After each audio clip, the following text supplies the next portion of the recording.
Octopus থেকে শুরু করে আনসারদের আন্দোলন, রিক্সা চালক অথবা ইন্টার্ন ডক্টর, ব্যাংকার হোক কিংবা বিশ্ববিদ্যালয়ের শিক্ষার্থী, বাদ যায়নি শিক্ষক থেকে শুরু করে শ্রমজীবী মানুষ। অন্তর্বর্তী সরকারকে মোকাবেলা করতে হচ্ছে যৌক্তিক অযৌক্তিক সব আন্দোলন।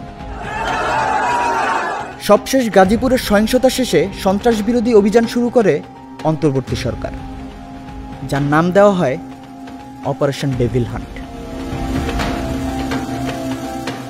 দেশব্যাপী সন্ত্রাসবাদ দমন, আইনশৃঙ্খলা পরিস্থিতির উন্নতি করা এবং অপরাধীদের আইনের আওতায় নিতে শুরু করা হয় অপারেশন ডেভিল হান্ট নামে এক বিশেষ অভিযান।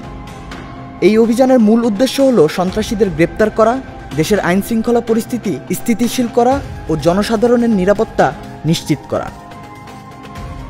বাংলাদেশের আইনশৃঙ্খলা রক্ষাকারী বাহিনীরা এই অভিযানটি যৌথভাবে পরিচালনা করছে। এই অভিযানে রয়েছে Bangladesh police, rapid action battalion RAB, border guard Bangladesh BGB, Bangladesh সেনাবাহিনী এবং ডিটেকটিভ ব্রাঞ্চ।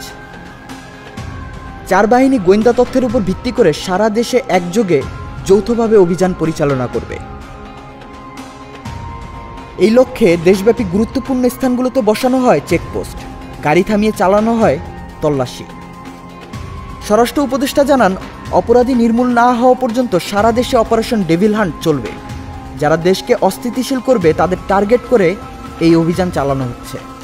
ডেভিল মানে কি? শয়তানের তো টার্গেট এটাই। যারা দেশকে অস্থিতিশীল করার চেষ্টা করে, এই ক্ষেত্রে যারা আইন অমান্য করে, দুষ্কৃতিকারী এবং সন্ত্রাসী, তারা এইটার টার্গেট। ডেভিল যতদিন পর্যন্ত শেষ না হবে ততদিন পর্যন্ত অপারেশন চলবে।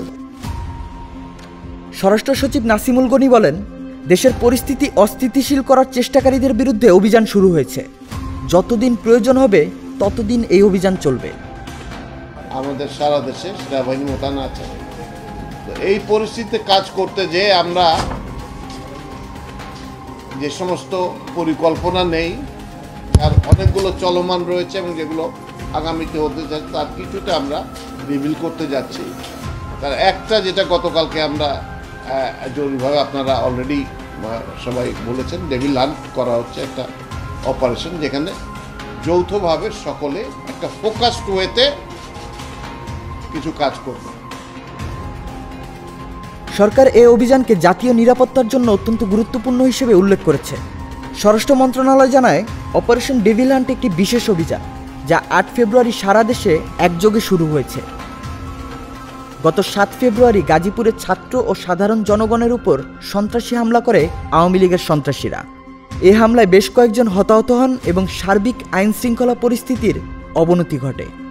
ঘটনার পরপরই স্বরাষ্ট্র মন্ত্রণালয় আইনশৃঙ্খলা রক্ষাকারী বাহিনী ও অন্যান্য নিরাপত্তা সংস্থার সঙ্গে বৈঠক করেন। বৈঠকে দেশের সামগ্রিক নিরাপত্তা ব্যবস্থা জোরদার করার সিদ্ধান্ত নেওয়া হয়।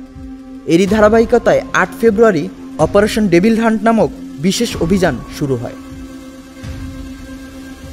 দেশজুড়ে চলমান অপারেশনে এখন পর্যন্ত 95 জনের গ্রেপ্তারের খবর পাওয়া গেছে। এর মধ্যে গাজীপুর জেলায় 65 জন, নোয়াখালীতে 7 জন, খাগড়াছড়িতে 4 জন ও রংপুর বিভাগে 19 জন গ্রেপ্তার হয়েছেন। এর আগে বাংলাদেশ সেনাবাহিনীকে আইনশৃঙ্খলা পরিস্থিতির উন্নয়নে ম্যাজিস্ট্রেসি ক্ষমতা দেওয়া হয়।